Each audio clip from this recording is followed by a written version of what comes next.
since we have such a hope, we are very bold. Steve Teel, Very Bold Radio and Podcast Man. I'm excited. It's been over 2 years. Get to catch up with Zachary Ray and talk about his new album, Unafraid. Before I even let him say a word, man, it's terrific. It's really good. Yeah, it's really good. Thank you so much. Yeah. How are you doing today? I want to talk about the album. I want to talk about pretty much every track we get to talk about. So yeah. I don't want to spoil, like, if you're like, oh man, I'm going to talk about that in a month or two. But I have really been enjoying it. I played it a bunch.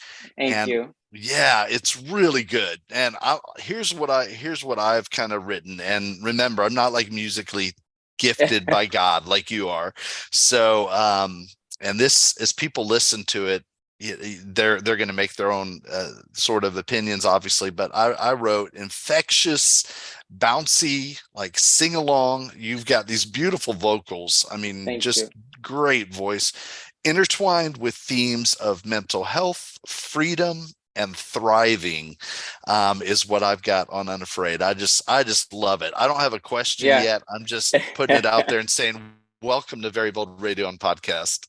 Thank you so much. It's great to see you again, and I'm happy to talk about the album. Excited to talk about it. I'm so excited. I didn't give you like a big heads up. So if before we got on air, you'd said, oh yeah, the one thing I don't want to talk about is the album, then this might have been a really short show, but I am really excited. We first got to interview and got to meet. It's been over 2 years, which kind of blew my mind. I went back and like, wow. And then we saw each other, caught up with each other at Nelda's birthday extravaganza this February. And I was like, man, I got to talk to Zachary Ray again and catch up. And then time just kind of got away from me. So I'm really glad that you're here now. So talking about the album Unafraid, because I think maybe even 2 years ago you were like in the process of writing this album. And is that right? It definitely was. It's been a labor of love, it's been written in multiple different cities, and so I think the last time I talk to you is I was in the process of writing the songs for the album. Okay, we're gonna get into it. I'm gonna start with one song I'm gonna throw out in a minute. I don't know if it'll be the one you'd expect or not, who knows. But I do want to say one of the things I've enjoyed seeing is that this is truly like an international record. So people that don't know you are gonna hear more about that, because that's just gonna come out. But Nashville to Seattle to, I'm afraid I'm gonna say that next city wrong. How do you say it? Mumbai? How do you say it? Mumbai. Yeah. Mumbai. Doggone it. Mumbai. All right. I apologize to our fans that are listening from there. Like, come on, man. And then, working on Austin-based production company, Nelda Studios as well. I mean, that is something else. And the people that you worked with, including now, not being super connected, I was not familiar with Brandon B, but the fact that he's a music producer for Justin Bieber and Stacey Arico, I mean, that says quite a lot right there. Yeah. And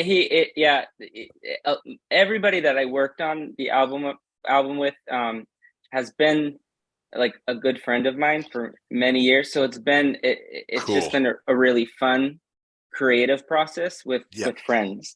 And so Brandon B's produced a few of the songs. Nathan Walters, who was in the group Plus One. I saw them in concert a few years ago. I was excited when I saw that. I was like, no way. And so it's been a labor of love, but with friends. And so it's been a really fun process, and to finally kind of get all the songs out there, it has been just fun to kind of just to do that. Yeah.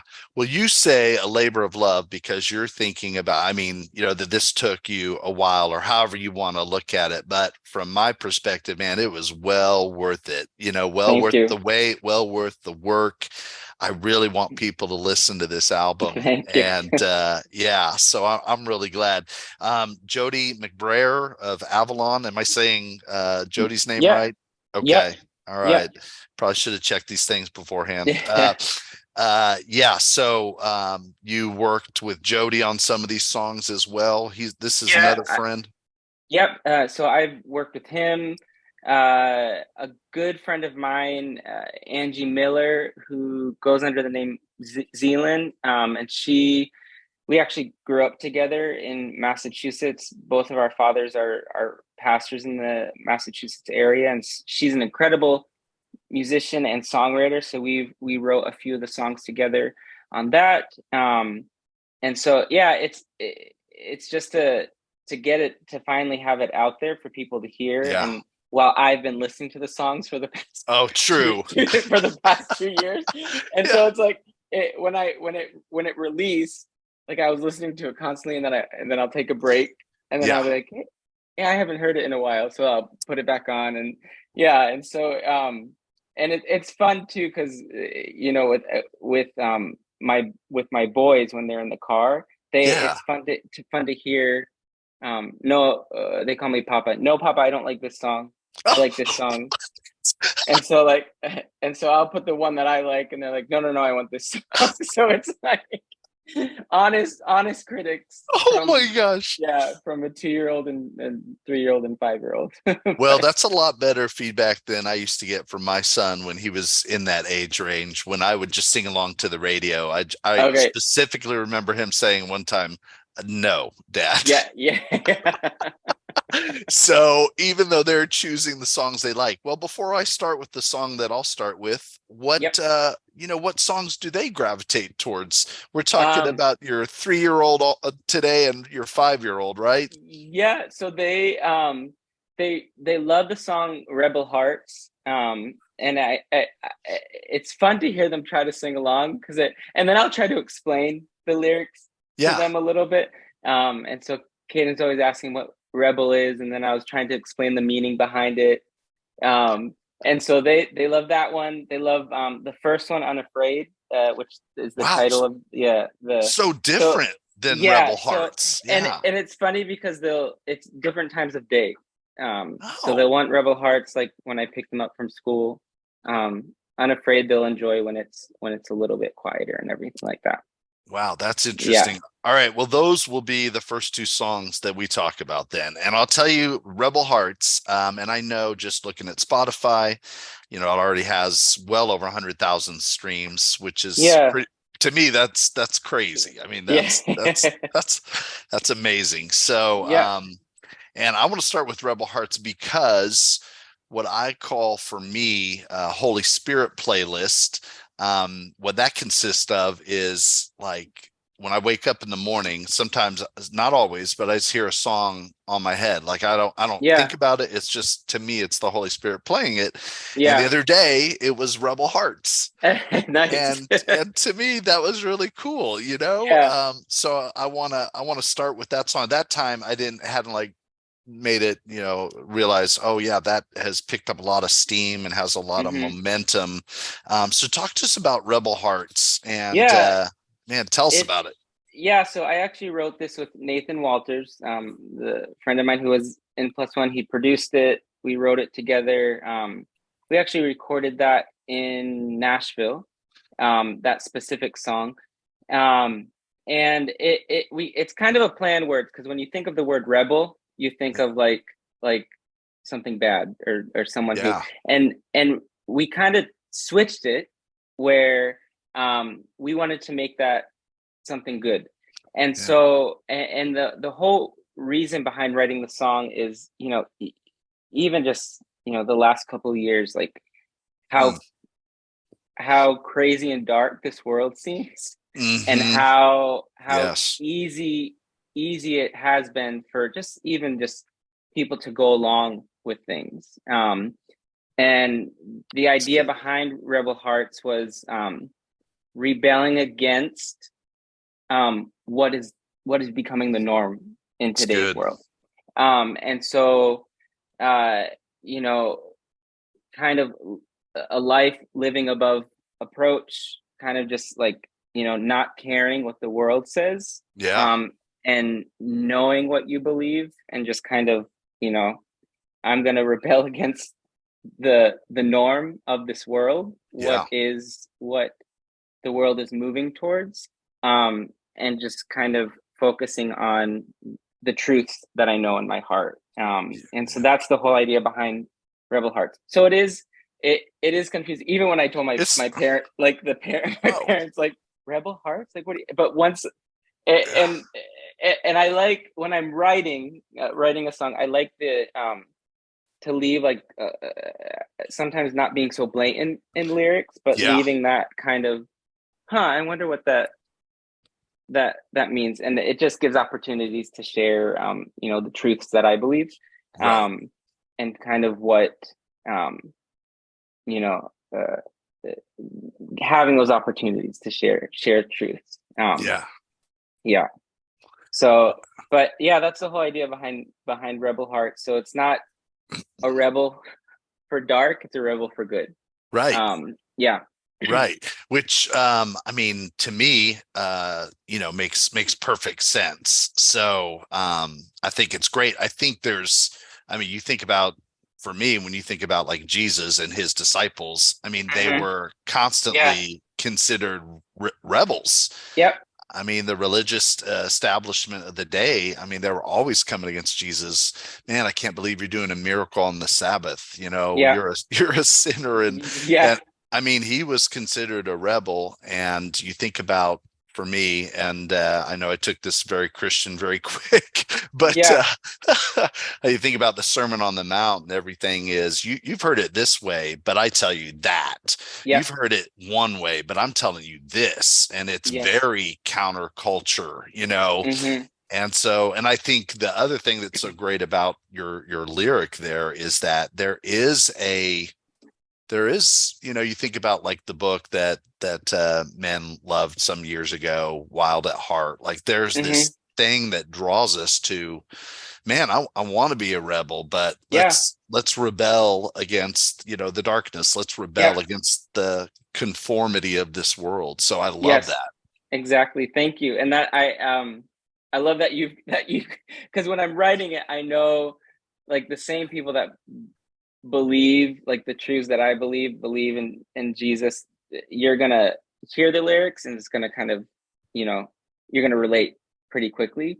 And so I love that you did that for Rebel Heart. So it's a fun one. I enjoy listening to it.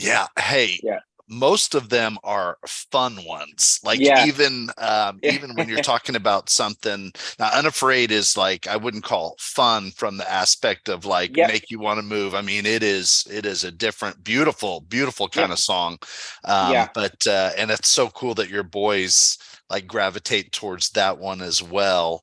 But it's so different. But I mean, I think all the other songs just to me feel like fun, but there's there's a positive message there. And just what you said, and we talked about off air, I just thought it was so cool that as I'm interpreting it as a Christian, having my faith, like these songs, I'm like, oh yeah, I resonate with that. And letting go of control or whatever the case may be, or this. But I thought it was really cool that you have left it kind of open for artistic interpretation for people to kind of be drawn.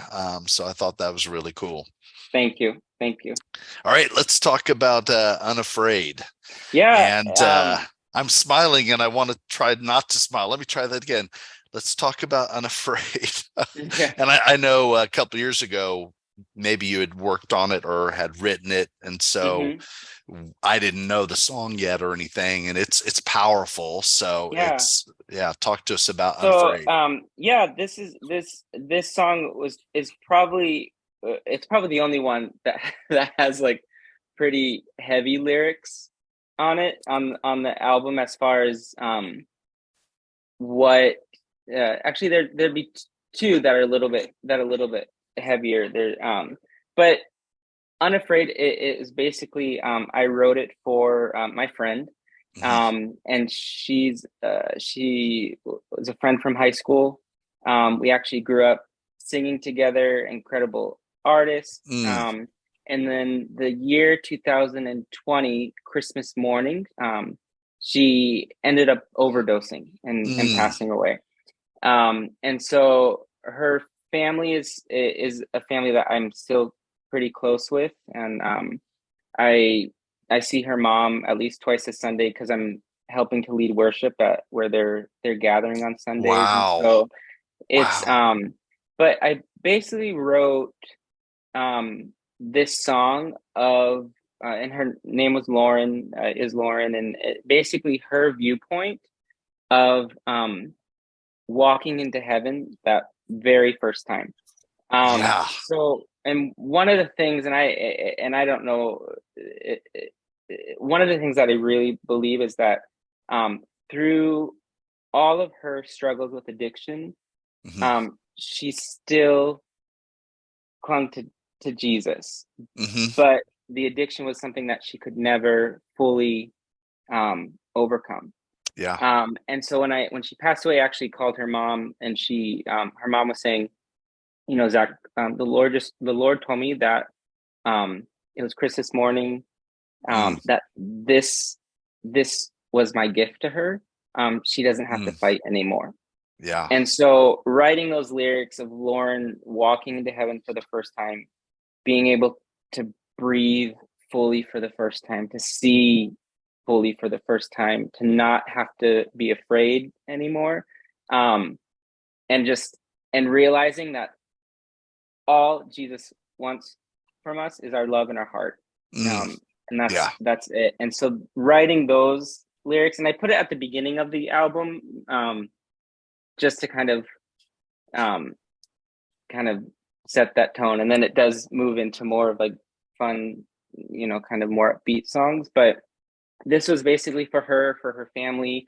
I wasn't able to be at her funeral because it was during COVID, that whole mess, and so I wasn't able to get there. But it was just something, after talking to her mom and her family, it was just something that I felt I needed to do, Yeah. was to write. And especially like in high school, like we sang together all the time at different church events and Wow. um, different things, in youth group and things like that. And so, but this song was, yeah, it's basically for her and her family. But um, I really believe that she's in heaven, Right. doesn't have to Right. fight anymore, doesn't have to struggle anymore. Right. And then that was the Lord's gift to her. It was just Oh, like, yeah. I'm gonna bring you home. Right. And so that was the whole process of writing Unafraid, Yeah. behind that song. Yeah, that's really beautiful. And for people who, hear the song, just thinking about that, I think that's a beautiful perspective and Hmm. understanding. And you really dove into, her different feelings of conflict and everything, and then the resolution of, man, not being Yeah, afraid. And yeah.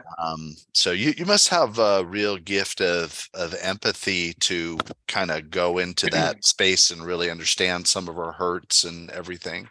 Yeah, and I think through, like, because the album tends to have a theme of, you know, working through struggles, seeing victories, Mhm. being confident and like knowing what you believe, and who, and kind of, it just goes through this kind of journey, Yeah. it, like, from the beginning of the album, um kind of just walks through that whole process of, um you know kind of struggling through life, reaching a point of when, like, when you've come to faith, and Yeah. you know it, Yeah. so it kind of just walks through that whole journey. Wow. Okay. I've listened to this album a lot the last couple of Thanks. weeks, and I didn't really pick up on just the flow of that. So now I'll be going back and Yeah. catching it even more. So, well, is Vicious Cycle then the other one Yeah. that you alluded to? I mean, and this Yeah. song is infectious, man. Thanks. It is, and that's another. I guess, like, when you think of it, I kind of name this, writing the lyrics. Vicious Cycle. It wouldn't sound like your typical, like, um faith based song, but it is. And Yeah. that, and that whole song is, the cycle of whatever it may be, through mental health, through addiction, through different sins and brokenness that we struggle with. That kind of, that whole thing. And when I wrote that song, I didn't want it to be like a like a happy I'm in a vicious cycle. Like when you're stuck in things, like it stinks, like it hurts, it is, and it feels vicious. But there is a part in the lyric, I don't know if you caught it. It says, I won't let the waves take me down no more, I'm out that door. So it kind of just little touches of like, all right, this is enough, like, and so that the vicious cycle would be another one that the lyrics are a little bit heavier. But it could be, when I wrote it, it could be, people can relate it into different ways, of different things, different cycles that they get stuck in. But that I actually really enjoyed that one. We recorded in Mumbai, and so that was just a really really fun one to record. I want to ask about the recording, because the duet on that is really, really beautiful, Thank you as well. But I'll say this first, just I don't know, it really, I think that juxtaposition or whatever of a fun, infectious song, and yet you're dealing with this. I don't know. To me, that's like a powerful kind of, not a bad lure, but a draw, a magnet. I really like it. I can't really quite explain it, but I really like it. It's a great song. Thank you. The truths are all there. So talk to us about who you recorded this with. So a great friend of ours, Shreya, Bhattacharya, and she's when we lived in the city of Calcutta, that's when we met her. And then when we were living in Mumbai, her and her friends were all in Mumbai, living there, all incredible musicians. And when I wrote it, I could hear her voice on it, and so we just went into the studio there in Mumbai, and she just killed it. Really great singer. She's actually a jazz vocalist. Wow. And so having to sing this, which is like a little like pop, it's definitely a pop song, but she did an incredible job on it. And so that's we recorded it in a studio in Mumbai, and a producer there was able to produce it and everything. And so I have it somewhere where all the songs have been written, where they've been recorded, where they've been produced, and then to put it together was actually like a pretty crazy thing, because it wasn't just one studio in one city. It's just kind of, it's traveled with me wherever we've been. But, so it's an amazing that it's kind of it flows well. That's amazing. That is I'll have to write it down again to see like where all the songs have been recorded, where they've been produced, where they've been written, and everything like that.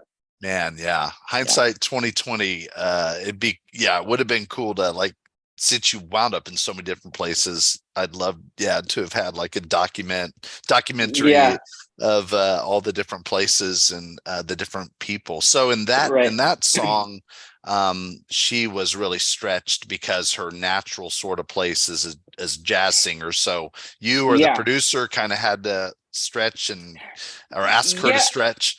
Her like like for this. For Shreya in particular, she just gifted musician, and so it just we went over it a few times, and it just flowed really nicely. Wow. Okay. And we actually recorded it on one mic. So like we recorded it where it wasn't separate, where like she would come in, and then I would come in, and then she would come in, because it's not, we're not singing at the same time. Right. And so like we were just there in the vocal booth together, and the producer just, he situated the mic where we could just kind of, lean in when it was our part, and it flowed nice like that. Right. It sounded really great. There was a few things that we did separately, but most of it was recorded on the same mic. Oh, that's really cool. Yeah. All right. At one point I thought, man, we're going to get to talk about a bunch of songs, And then I looked at the clock. So, but can we just maybe stretch a few more minutes, maybe at least take one more song? Even if it's just a short cap. I've got one I want to ask you about, but is there one that you would just say, yeah, I feel like talking about this one for a minute or two? I think, I mean, I can say the one that I really love is called When You Know. Yeah. Okay, cool. I mean, that's not the one I was going to ask you about, but no, I love them all. Yeah. And I'm trying very hard not to sing it because, remember my son, like, Dad, don't. No. Yeah. That one's pretty catchy. And when you listen to it, it can kind of get stuck in your head. But I can just say really briefly, I wrote this with Nathan Walters again, and it was basically the idea of when you know, it says when you know, when you come to the realization in your walk, in your faith, and your walk with Jesus, nothing and nobody else can tell you different. And I think there's a point where we all come to that where you just know. And there may be struggles, there may be things that kind of rock the ship and rock the boat, whether it's life things or different things that people go through. But I feel like when you come to that realization of in your faith, like there's not many things that can kind of fully push you off the rails. And that's the whole idea of that song. Behind When You Know, Yeah. I love it. I'm following along, looking at the lyrics. I was able to print those. So yeah, if they take a look inside, there's nothing left but passion. If they'd have tried to change my mind, it won't. And then into your chorus. It's so good. It's so good. All these songs are really, really good.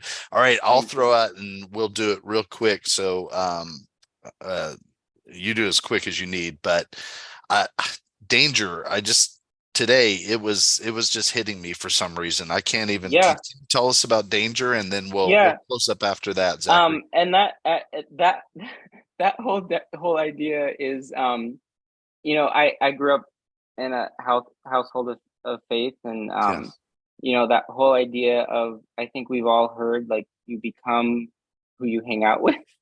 And that I would hear that from my parents, and that whole idea of we even back then, but I really feel like the world is just moving so quickly to just such a dark place. And it's very easy to get swept up into different things. And so that idea of it starts off danger all around.